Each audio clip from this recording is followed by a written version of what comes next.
Durante as longas discussões que eu tenho periodicamente com meu irmão sobre qual personagem é mais poderoso que o outro, como aquilo aconteceu naquela série, anime, mangá ou filme e por que nós somos condenados a nascer nesse mundo, coisas normais que todo mundo claramente conversa, inevitavelmente nós sempre acabamos chegando em dois assuntos específicos quando discutimos sobre essas coisas. Um, sendo porque góticas conseguem destruir completamente a vida de qualquer ser vivo, mas mesmo assim, nós continuamos atrás delas, e como os vilões podem destruir a história da qual eles fazem parte, ou como eles podem melhorar completamente elas também. Olha, eu não sou mais um cara novo e saltitante que vê tudo com um olhar otimista, e durante os meus longos 29 anos de existência, completando nesse ano de 2025, eu já li, assisti, joguei e consumi vários tipos de histórias, desde as coisas mais imbecis possíveis, mais terrorizantes, até as mais incríveis que fizeram e fazem eu querer continuar vivendo. E durante esse tempo colossal que eu gastei consumindo tantas histórias, discutindo sobre elas, em vez de fazer algo produtivo com a minha vida, eu percebi uma coisa, e acredite em mim quando eu digo isso: não importa o quão maravilhosa seja uma história, se ela não tiver um vilão impactante ou extremamente carismático, seja ela qual for a história,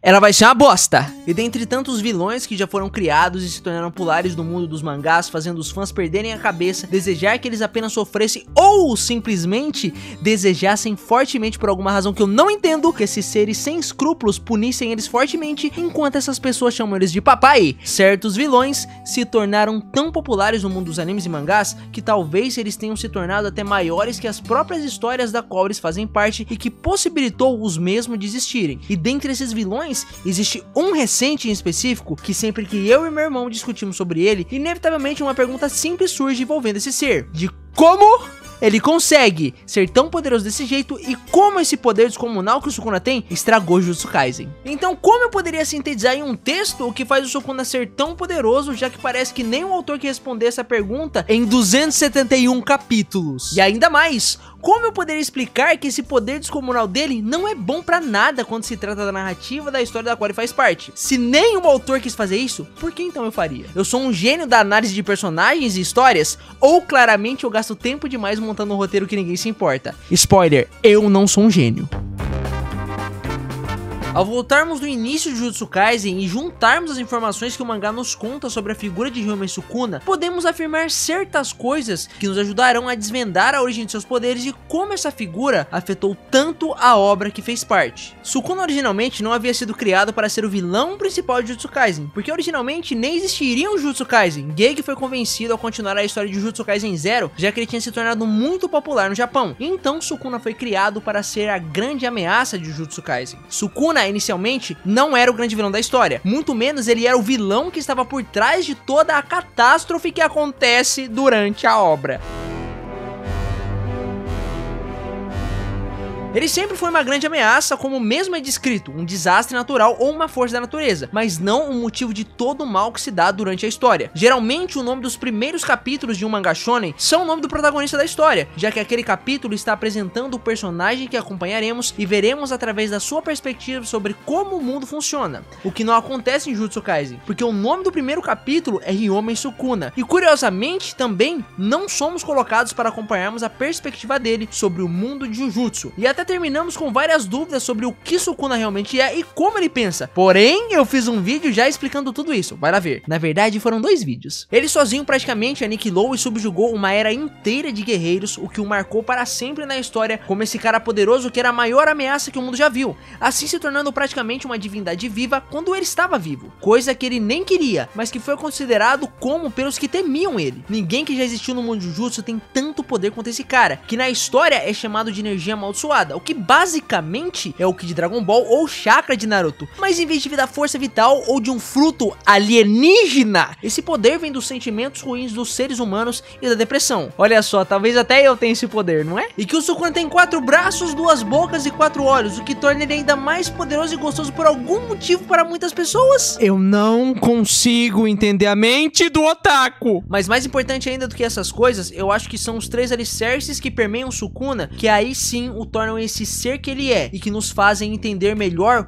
o porquê de ter tantas perguntas sobre esse personagem e tão poucas respostas, e que o tornam também tão poderoso como ele é. Sukuna se firma em principalmente 3 alicerces, não os alicerces psicológicos e ideológicos que o compõem, mas os aspectos narrativos, esse sendo do mistério, do design e do hype, ou simplesmente, se vocês preferirem, poder. Em todo Jujutsu Kaisen, por diversas vezes, glimpses do passado de Sukuna são mostrados para nós, ou pincelados em formas de feitos, citações de personagens sobre como ele é poderoso, temível, ou simplesmente pelo próprio narrador nos dando pistas sobre essa figura, mas não necessariamente nos dando alguma resposta, mas novas peças de um quebra-cabeça que quanto mais peças você tem para montar, mais parece que ele não tem fim ou solução, e que o torna cada vez mais difícil de achar um porquê para aquilo tudo ou um como. E isso se deve a uma coisa só: a própria figura e poder de Sukuna não faz sentido se não houver a dúvida e as incertezas sobre tudo que o permeia. Nunca é revelado como ele se tornou o que é e o que ele é de verdade, porque é o mistério, a dúvida e o desconhecido que faz dele o ser que ele é. Sukuna é e sempre foi tratado como uma divindade ou uma catástrofe, porque são coisas que, por mais que possamos encontrar e criar explicações, elas acontecem ou são, e raramente podemos fazer algo a respeito, porque como indivíduos temos limitações, somos físicos e temos um fim. Quando uma coisa é criada, permeada por mistérios e apenas perguntas, aquilo transpõe das limitações que os indivíduos possuem e se torna uma coisa quase inalcançável, e consequentemente por isso também misteriosa, por não termos a explicação do porquê ela ser o que é ou como ela é o que é. Com isso, usando o mistério ao seu favor,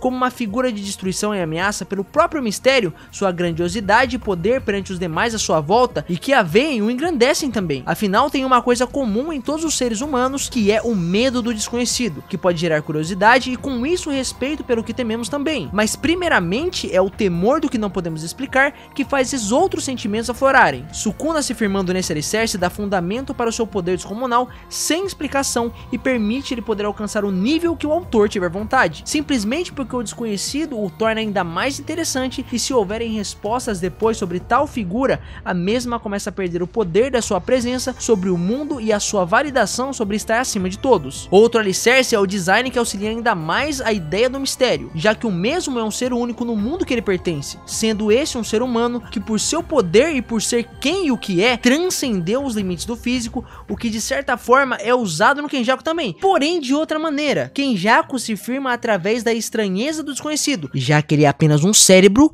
com uma boca. Enquanto Sukuna vai por outro lado, que é o lado da imponência pela violência e pela forma física, que potencializa essa figura de medo e subjugação, que se torna potencializada pelo mistério do porquê ser do jeito que é. Sem falar que, olha pro design desse cara, é muito irado e estiloso. É tipo 4 braços do Ben 10 fundido com o Schwarzenegger japonês e com um toque de moleque piranha. Sem falar que o cara tem essas armas iradas também, e metade do rosto dele é uma máscara Hollow. Isso tudo colocado ao lado com as outras figuras de grande poder no mundo Jujutsu, ainda deixam o próprio Sukuna acima deles, simplesmente por como ele se apresenta fisicamente. Novamente, montanha de músculos, 4 braços, 4 olhos, 2 bocas e armas iradas. Um ser que ainda é terreno, mas que em muitos aspectos se desprendeu das limitações que o físico impõe a ele, simplesmente por como ele se mostra fisicamente, como também com sua ideologia e forma de agir perante os outros. O terceiro alicerce se encontra no hype ou por poder, que se destaca ainda mais quando está junto com o mistério e com o design que potencializa sua ferocidade e desperta a curiosidade do público através do mistério e da estética bem construída, possuindo poderes e feitos até então inimagináveis e impossíveis para os outros dessa obra, que só fazem essa figura se tornar ainda mais fácil de se tornar o centro das atenções. Além de tudo, toda essa imagem que se constrói através dessa figura exemplifica a figura da vilania presente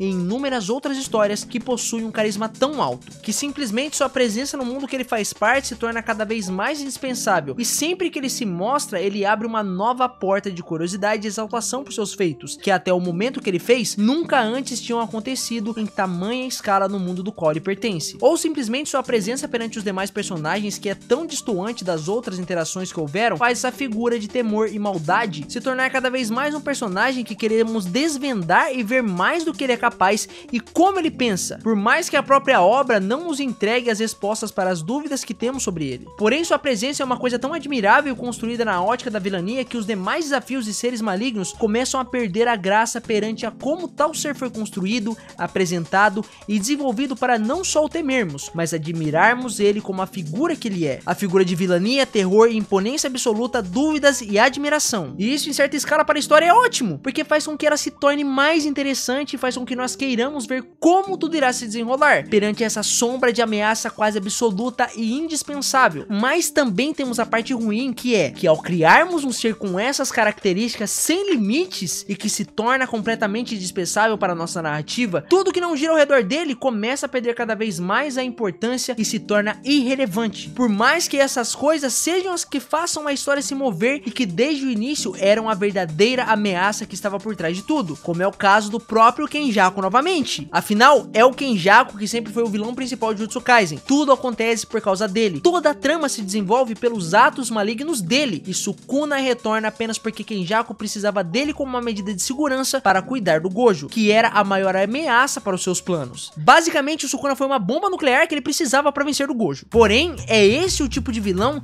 que dá aquele toque especial para a história que torna ela quase inesquecível e emocionante, simplesmente pelo quão grandioso ele é perante as outras coisas e o quão misterioso ele é. Mas se tais figuras não forem construídas corretamente, a presença delas na história se torna tão indispensável que a própria história pare de fazer sentido se eles não tiverem em cena. Isso também funciona para os protagonistas, mas os vilões têm aquela contraparte do bem que gera a curiosidade, que desperta a dúvida do porquê ele é assim e como um ser tão deturpado pode prejudicar o mundo, os personagens e apenas com sua presença alterar o universo que ele vive. Enquanto o bem reflete a busca pela felicidade, conforto, segurança e companhia, um vilão bom reflete o mistério, o desconhecido, a dúvida, a revolta e os instintos primais de destruir que estão presentes em todos nós, por mais que sejam errados, mas que são coisas que inevitavelmente todos nós já pensamos. E Sukuna representa todos esses aspectos, porém ao ser construído da forma que foi, esses aspectos que seriam e foram benéficos por muito tempo para Jujutsu, no fim se tornam o que faz a história perder muito de sua propriedade. Quando colocamos em contraparte a outra vertente da história, temos a figura absoluta do protagonista que está acima de todos, que no caso de Jujutsu Kaisen nunca ficou claro quem é o protagonista, mas definitivamente não é o Sukuna. A própria presença de um protagonista absoluto tira toda a importância da história e a ameaça, simplesmente por ele existir, e o vilão carismático e absoluto chega para fazer frente a isso e mostrar que a ameaça sempre foi maior do que a solução para ela. Mas quando isso é feito, esse ser de vilania absurda, no caso Sukuna, apenas fez firmar mais ainda como aquilo que é incompreendível é imparável, já que o cara literalmente foi criado para vencer o Gojo, que nem o autor sabia como matar, e quando finalmente ele conseguiu matar ele, a internet inteira começou uma briga que não acabou nem com o fim do mangá, e isso criou um problema maior ainda, que se o ser mais poderoso foi derrotado por um ser mais poderoso que ele, com a arma mais poderosa que já existiu nesse universo, como que esse bicho vai ser derrotado agora? E nós queremos que ele perca mesmo. Spoiler, ele foi derrotado da mesma forma que o Gojo, Deus Ex Machina. A mina acordou na hora certa, porque sim, e ele perdeu por isso. Aceite, eu sei que dói, mas é por isso que não se cria seres tão poderosos assim, pra vencer seres tão poderosos assim. Ao tentarmos desvendar a origem dos poderes de Sukuna na lore de Jujutsu, fora o claro motivo que ele só é tão poderoso assim pra vencer do Gojo, podemos atribuir seu poder descomunal por certas coisas. Uma sendo seu corpo, seu intelecto e sua habilidade. Sukuna, em todas as referências que temos sobre seu passado, foi dito e mostrado como nunca tendo um corpo normal, como o ser humano tem. Por mais absurdo que seja o corpo de um ser humano poderoso, o corpo de Sukuna nunca foi um corpo humano, mas sim o corpo de uma besta perfeita para o combate. E como isso aconteceu? Respostas claras sobre a origem do seu corpo nunca nos foi dada, mas mesmo assim podemos achar respostas para essas perguntas em outros fatos presentes no mundo de Jujutsu Kaisen e no pouco passado que temos conhecimento sobre Sukuna. Sukuna originalmente possuía um irmão gêmeo, que o Kenjaku conseguiu reencarnar na alma do avô do Itadori. Não era o pai do Itadori, e sim o avô, que possuía a alma do irmão de Sukuna. Gege revelou isso nos extras do último volume do mangá. Nos é mostrado no mangá Sukuna dizendo que devorou seu irmão quando ainda estava no ventre, já que ambos estavam passando fome, porque provavelmente a mãe do Sukuna estava sem se alimentar. E isso talvez seja a informação mais importante que temos para desvendar o mistério do porquê por que seu corpo ser assim. Sukuna possui um gêmeo e gêmeos em Jujutsu Kaisen compartilham uma coisa peculiar, sendo ambos quase como o mesmo ser, possuindo e compartilhando quase que da mesma alma, mas que essas habitam em corpos diferentes e quando um gêmeo nasce no mundo de Jujutsu Kaisen, geralmente um não possui o que o outro tem e ambos nunca podem se tornar o máximo que deveriam ser, já que são um ser dividido em dois, como é o caso da Maki e da Mai, nunca conseguindo atingir o auge enquanto ambas existirem, mas sendo o auge do "senta na minha cara que eu não aguento mais, por favor". Maki possuía a restrição celestial de Toji, porém em um nível muito menor, pois era para Mai possuir energia amaldiçoada, então Maki ainda tem um resquício dessa energia, e Mai tem pouquíssima energia amaldiçoada porque era para Maki não possuir nenhuma, dois seres que eram para ser um ser absoluto em um aspecto, mas que por serem gêmeos nunca poderiam ser o que deveriam ter sido, e isso é resolvido quando Mai morre e Maki finalmente se torna um ser completo, assim atingindo seu auge. Sukuna diz que rejeitou o destino de ter um irmão gêmeo e o devorou. Aprendemos com Itadori que teve seu corpo criado através de um dedo do Sukuna, que ao ingerirmos certas coisas, em certos casos, Itadori pode adquirir as características desses seres. Uma coisa que se assemelha muito à fagogênese, que nós aprendemos em Hunter x Hunter e não na escola. Afinal, pouquíssimas coisas nós aprendemos na escola, fora a vontade de nunca mais voltar pra lá. Fagogênese basicamente seria o processo reprodutório que ao ingerirmos outros tipos de seres, passamos a combinação dessas características genéticas para a nossa prole. No caso do Itadori, ele ganha as características das coisas que ele come ou habilidades, e com Sukuna não seria diferente. Afinal, como eu disse, o Itadori é feito a partir de um pedaço do Sukuna, no caso o dedo. Porém, Sukuna tinha um gêmeo, e muitas de suas características físicas de seu corpo se assemelham a Toji e Maki, como a resistência abissal, a força descomunal, a velocidade física incomparável, tudo isso sem um ser de energia amaldiçoada, e se potencializando com energia amaldiçoada. O cara dá 2 pulos, igual a Maki e o Mario. Here we go! Eu sei que ele faz diferente, mas basicamente é a mesma coisa. Outra coisa é que Sukuna tem a maior quantidade de energia amaldiçoada de todo o Jujutsu Kaisen, o que simplesmente também não tem explicação, mas que tem outro ser na história que também tem uma energia amaldiçoada colossal, que não é o Yuta, e que curiosamente também possui uma restrição celestial. Vocês estão entendendo onde eu quero chegar, não estão? Né, eu não sou maluco. Faz sentido, não é? Não estão entendendo? Tá bom, eu explico. Provavelmente o motivo do Sukuna possuir um corpo tão poderoso, único e uma energia amaldiçoada tão grande é que ambos Sukuna e seu irmão gêmeo, cada um possui um tipo de restrição celestial. Sukuna possuindo a restrição celestial semelhante de Toji e Maki, e seu irmão a restrição celestial parecida com a de Mekamaru. Mas por serem gêmeos, ambos nunca alcançariam o potencial real que poderiam ter. Sukuna devorando seu irmão, já que ele tinha um corpo mais forte, mesmo nerfado ainda por ter um gêmeo, através de algo semelhante à fagogênese, teria adquirido as características da restrição celestial, parecida com a de Mekamaru. Ao mesmo tempo que ao fazer isso acabaria com a divisão de seres, no caso os dois gêmeos, ele e seu irmão, que nunca deixaria ele ser o ser tão poderoso como se tornou, assim adquirindo o corpo único que ele tem e a energia amaldiçoada que ele possui sem nenhum dos males da restrição celestial de Toji, que é a falta de energia amaldiçoada, e de Mekamaru, que é o corpo fraco e machucado. A segunda característica que torna Sukuna tão poderoso é seu intelecto. Sukuna talvez possua a maior inteligência no mundo de Jujutsu Kaisen quando se trata de batalhas, e isso pode ser simplesmente porque ele nasceu abençoado por Deus, ou porque o cara literalmente nasceu na época onde as expansões de domínio, que são a coisa mais poderosa e rara do presente Jujutsu Kaisen, eram uma das coisas mais banais entre os feiticeiros Jujutsu, e já que ele era uma aberração da natureza que teve que sobreviver ao Japão feudal repleto de feiticeiros malucos que ficavam se matando, tudo isso em uma sociedade que matava pessoas com nanismo ou qualquer deficiência simplesmente por elas existirem, esse menino que possuía 4 braços, 2 bocas e 4 olhos tinha que ser um gênio para sobreviver em meio a tudo isso. Sem falar que os feiticeiros matavam tudo quanto é monstro por serem maldições, e claramente alguém com essas características físicas não parece um ser humano. Lembrem que existia durante todo esse tempo também um cérebro com uma boca, que era um feiticeiro, e esse bicho, mas já que o autor ignora a existência deles e o passado deles, nós vamos esquecer e não pensar em como eles sobreviveram a essa época e ao Sukuna, e como um deles virou uma divindade adorada também, sem nem ao menos ser poderoso, e exigir sacrifícios humanos periodicamente, pra ele não virar um monstro que destruiria todo mundo e o mundo. Por fim, temos a sua habilidade, que por mais que seja uma coisa comum, é a coisa perfeita para vencer qualquer batalha e poder se alimentar também, já que a habilidade do Sukuna, o Mizushi Santuário, é como se fosse a habilidade de preparar comida como o Sushi Man. O cara é um canibal, tem o corpo perfeito para lutar, energia amaldiçoada infinita, e ainda a habilidade que literalmente permite ele cortar as pessoas à distância e depois cozinhar elas. Junta isso com uma criança traumatizada que nasceu em um ambiente hostil. Tadã! Nós temos um psicopata extremamente poderoso. caso. Sukuna também, por viver em um mundo onde as maldições e energias ruins são poderes, apenas se torna mais propício a se tornar cada vez mais forte. Afinal, né, criança órfã, passando fome, com um corpo estranho, no Japão feudal, repleto de feiticeiros jujutsu psicóticos e monstros nascidos através de energias ruins, igual Min muito forte.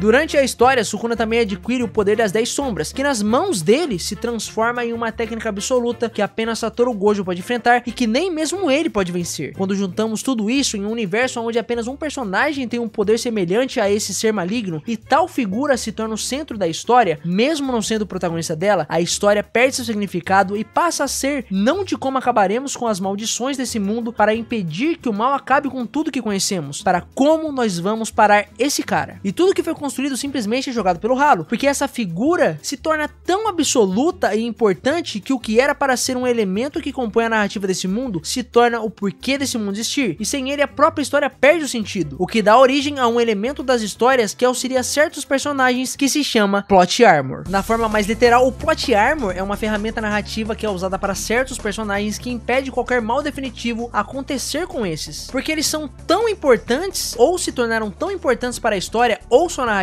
que a falta deles na história literalmente faria com que ela ficasse pior ou perdesse completamente o sentido de existir. Sabe aquele protagonista que não importa o que aconteça, ele sempre consegue escapar e vencer no final? Ou aquele vilão que não importa a situação, ele sempre consegue ter sucesso? Basicamente é isso. E quando aplicamos a um vilão, isso se torna ainda pior do que quando aplicamos a um protagonista, porque a história se torna cada vez mais previsível, já que nós sabemos que não importa o que aconteça, aquele vilão ou ameaça sempre vai encontrar um jeito de escapar daquilo, ou sair vitorioso, porque sem ele a história simplesmente não pode continuar. Lembra do que eu disse lá no começo? Por mais que o Sukuna tenha se tornado essencial para a história e o centro dela, ele nunca foi o protagonista e nunca vimos o mundo por seu ponto de vista. Isso junto com o Plot Armor prejudica cada vez mais sua narrativa, porque por ele não ser o protagonista, por mais que a história comece a girar em torno dele, o ponto de vista dele nunca vai ser o principal, porque ele é a ameaça e não o condutor do mundo para nós, que somos o objetivo para a história existir. E ele se torna a ameaça principal para piorar ainda, já que originalmente ele não era e não passava apenas de uma ferramenta para desenvolver o plot principal. Se Sukuna, o vilão, fosse o protagonista, aí sim faria sentido, mas ele nunca foi. Daí o próprio protagonista de Jujutsu Kaisen, que é o Itadori, se torna verdadeiramente o protagonista até o Gojo sair de cena. E quando juntamos o Plot Armor a um vilão que simplesmente nenhum autor consegue matar, aí temos o Deus Ex Machina para resolver todo esse problema, o que tira o sentido de tudo e faz toda a construção não valer de nada, porque tudo acontece e se resolve pelo simples acaso, porque a construção não foi capaz de resolver o que o autor fez com esse vilão. No final, são os vilões que possibilitam uma história se tornar inesquecível, que nos fazem ver o bem triunfar contra o mal, ou até onde o mal absoluto pode chegar quando bate de frente com os preceitos do que é o bem estabelecido para nós. As histórias são criadas para refletirem aspectos do nosso mundo e como os autores pensam sobre as coisas que existem, e os vilões são criados para refletir que nem o mundo mais perfeito ou o mais deturpado está livre da maldade que existe entre nós, o aspecto intrínseco em todos nós que nos permeia desde sempre e do qual lutamos com todas as forças para que ele não seja o que nos define como humanos. Porém, o mal e as figuras de vilania são essenciais para nós como ser definirmos o que é o bem. São eles que nos possibilitam querer o bem e que dão a motivação para acompanharmos uma obra e ver até onde o mal pode chegar e até onde o bem continua sendo bem, para impedir que o mal destrua tudo o que consideramos humano e decente. Mas se tais figuras tão emblemáticas assim tomam lugar da premissa principal e original da história, elas se tornam cada vez mais uma caricatura do que foram e perdem cada vez mais o sentido de existirem e continuarem existindo, dado o quão previsível elas tornam a história e o quão elas fazem tudo à sua volta ficar sem graça simplesmente pelo quão absurdo elas são em contraparte com o que as permeia. Uma história só pode ser tão boa quanto o quão bom seu vilão é, como ele reflete os aspectos malignos do seu mundo, do nosso, e como ele faz sentido em seu desenvolvimento e em sua conclusão, não apenas pela sua presença, seu poder ou pela origem do seu poder. Por mais que isso pareça interessante e eu tenha gastado boa parte do vídeo tentando explicar como funciona o poder do Sukuna e da onde ele vem. Eu acho que esse é o final do vídeo. Eu fiquei completamente exaurido mentalmente depois de ter feito esse vídeo e o YouTube ignorar ele. Eu queria fazer um vídeo falando da importância dos vilões e como o que é o mal de verdade, mas como provavelmente iria tomar mais de um mês da minha vida escrevendo e editando novamente, eu falei, ok, fica pro futuro. Então eu fiz esse vídeo aproveitando o Sukuna pra falar um pouco sobre vilões. E se vocês gostaram do vídeo, sei lá, deixa um like e se inscreve. Eu leio todos os comentários também, por mais que eu não responda a muitos. O próximo vídeo não vai ser nada extravagante como os mais recentes, porque senão eu vou ter um colapso mental e eu não sei como eu vou voltar disso mais. Mas eu quero fazer um vídeo sobre os melhores mangás e HQ de terror. Então se vocês gostarem, fiquem por aí. Tá, eu só vou parar de falar agora e terminar o vídeo, senão eu nunca vou conseguir editar ele.